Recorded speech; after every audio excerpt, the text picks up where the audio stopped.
Oke, pemirsa, salam jumpa kembali di channel YouTube saya, yaitu Safari Driver.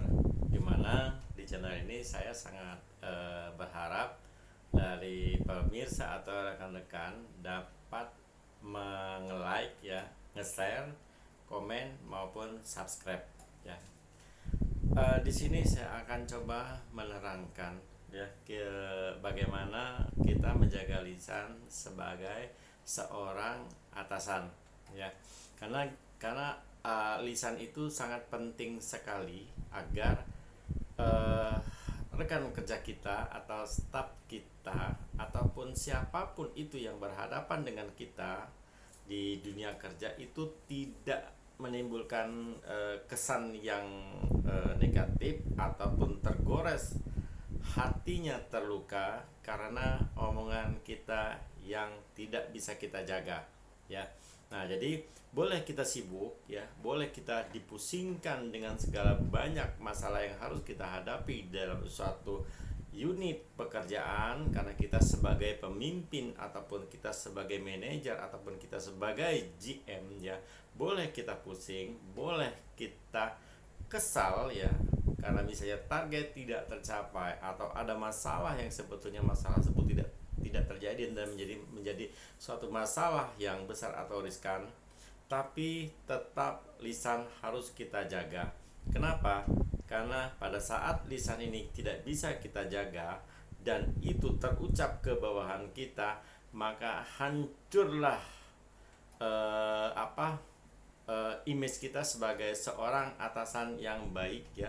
Mau baik seperti apapun, pada saat bawahan Anda terluka dengan ucapan Anda, maka tidak ada artinya kebaikan Anda tersebut.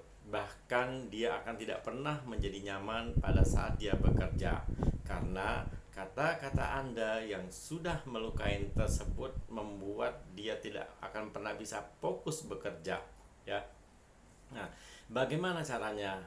Pertama, belajarlah kita menjadi seorang atasan yang baik ya. Belajarlah kita menjadi seorang atasan yang selalu dirindukan oleh anak buah kita, yang selalu didambakan kehadiran kita.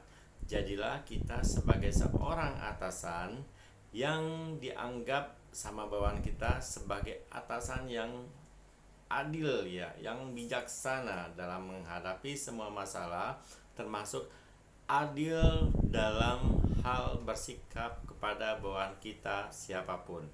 Nah, pengalaman yang sudah-sudah ya, pada saat kita sebagai atasan marah dan kita tanpa mengklarifikasi masalah yang ada, maka di sini akan didapatkan suatu ketidakadilan ya, ketidakpercayaan dan penilaian yang rendah dari bawahan kita kepada kita, karena ucapan itu terucap dari mulut kita tanpa kita sadari ini sudah melukai. Makanya setiap ada masalah kita klarifikasi. Bagaimana cara mengklarifikasinya? Misalnya ada tipikal karyawan itu boleh katakan kalau kita sebut sebagai penjilat itu sudah umum ya, lumrah ya. Banyak sekali karyawan yang bagaimana caranya dia mendekatin atasannya dengan berbagai cara. Salah satunya itu adalah menjadi penjilat. Kata orang penjilat atau mendekatin atasan, cari muka seperti itu. Ada yang seperti itu ya. Nah, bagaimana atasannya senang? Nah, dia menjual nama daripada temannya ya, untuk dinilai bahwa dialah yang terbaik. Padahal hal seperti itu sangat tidak penting sekali. Harusnya kita sebagai orang yang masuk ke dalam level manajemen itu harus bisa membuktikan kinerja kerja kita itu mempunyai nilai yang tinggi, mempunyai hasil yang maksimal, bukan dengan cara kita mendapat nama tapi habis kita menjatuhkan orang lain. Ditambah lagi atasan kita atau kita sebagai atasan tidak bijak dalam menyikapi. Misalnya ada masalah ya, si A melaporkan segala sesuatunya, tapi sebetulnya arahannya ke B. tanpa disadari sama kita, karena kita tadi sebetulnya sebagai atasan boleh dikatakan tidak bisa mengendalikan emosi, makanya kita langsung memvonis si B dengan segala sesuatunya yang menyatakan bahwa si B bersalah. Kenapa dinyatakan B bersalah? Karena kita sebagai atasan, kita mengungkapkan segala sesuatunya dengan amarah, dengan kata-kata yang sebetulnya sangat tidak pantas kita ucapkan kepada bawahan kita si B ini. Seharusnya sebagai seorang pemimpin yang baik, sebagai seorang manajer yang baik, sebagai seorang GM yang baik, ataupun misalnya level supervisor yang baik, ada masalah, klarifikasi dulu, ya. Pertama, kita mendengarkan laporan-laporan dari yang satu tadi nih. Oh begitu, oh iya, baik. Setelah itu kita terima, kita panggil si B atau yang menjadi objek. Nah, kita panggil, kita klarifikasi masalah tersebut. Apakah benar ada masalah seperti ini, seperti ini, seperti ini masalahnya, dan terjadi seperti ini, misalnya seperti itu. Kalau katanya tidak, kita cari tahu lagi masalah tersebut, ya, dengan orang yang netral. Kalaupun pada akhirnya tidak bertemu dengan orang yang netral, kita panggil antara pelapor dan yang dilaporkan. Karena kita sebagai atasan, kita sebagai manajer ataupun GM, general manager, ya, ataupun sekaliber owner pun, ya, kita mempunyai hak untuk mengklarifikasi masalah-masalah yang boleh dikatakan rumit, ataupun masalah-masalah yang wajib harus kita pecahkan agar ini tidak menjalar kemana-mana. Kita panggil bawahan kita atau karyawan kita dudukkan bersama, kita bicarakan secara baik-baik, kita bicarakan kekeluargaan, ya, dan ini harus bisa diterima apapun alasannya. Ini adalah tempat kita bekerja, ini adalah dunia profesional yang kita tidak menginginkan ada segala sesuatu kepentingan, ya. Kalau memang ini memang tidak baik dan tidak bisa untuk diajak bekerja sama, ada baiknya pertama ditegur dulu baik-baik, dikasih masukan-masukan, ya. Bila perlu dikasih penegasan-penegasan dulu, ya, dikasih terapi, semacam terapi dulu, ya, bahwa memang ini salah, kita kasih terapi, kita kasih penegasan, terakhir baru kita baikin lagi. Ingat, ya, biar bawahan kita itu menilai kita adalah pemimpin yang adil, tetap kita dekati, jangan kita jauhi, ya.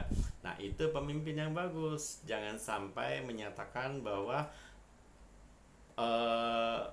job pekerjaan atau job desk yang kita kerjakan itu sama dengan job desk yang anak SMA saja bisa mengerjakan, ya. Nah, ini sudah sangat tidak enak didengar. Itu satu. Kedua, kalau misalnya kita dianggap kehadiran kita di perusahaan itu sebagai suatu masalah, sebagai kita yang menciptakan masalah-masalah di situ. Karena kalau misalnya sebelum ada kita dianggap di situ adalah tempat mereka bekerja adalah teamwork yang baik, kekeluargaan, kerjasama kompak, semuanya bisa diselesaikan. Dengan kehadiran kita dianggap berbanding terbalik semuanya, ini adalah sesuatu hal yang sangat menyakitkan dan sangat tidak mengenakan. Untuk itu, janganlah sekali-sekali kita berbicara seperti itu. Apapun alasannya, bawahan kita, karyawan kita itu adalah aset, ya. Karyawan kita, ya, bawahan kita itu bukannya budak kita, ya. Ingat, jaga lisan kita sebagai atasan. Tunjukkan kalau kita orang yang berpendidikan, tunjukkan kalau kita profesional, tunjukkan kalau kita berasal dari orang-orang intelektual, tunjukkanlah dari kata-kata yang baik. Jangan sekali-sekali menyakitkan hati bawahan Anda, terlebih dengan kata-kata yang membuat dia merasa kecewa yang mendalam, ya. Jadi ini sebagai masukan buat rekan-rekan yang mempunyai level pekerjaan sebagai seorang pimpinan perusahaan ataupun sebagai orang yang mempunyai perusahaan, ya.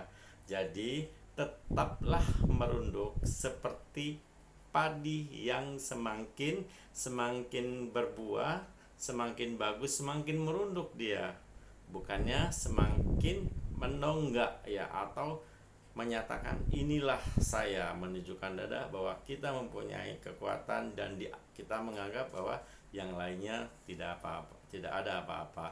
Sekali lagi, berilah kesan yang baik kepada bawahan. Jadilah pemimpin yang bijak, yang bisa dihargai, dan jadilah pemimpin yang selalu bisa diingat oleh bawahannya. Oke, pemirsa, rekan-rekan, itu aja dulu yang bisa saya sampaikan. Sampai berjumpa kembali. Jangan lupa like, comment, share, dan subscribe. Terima kasih. Bye-bye.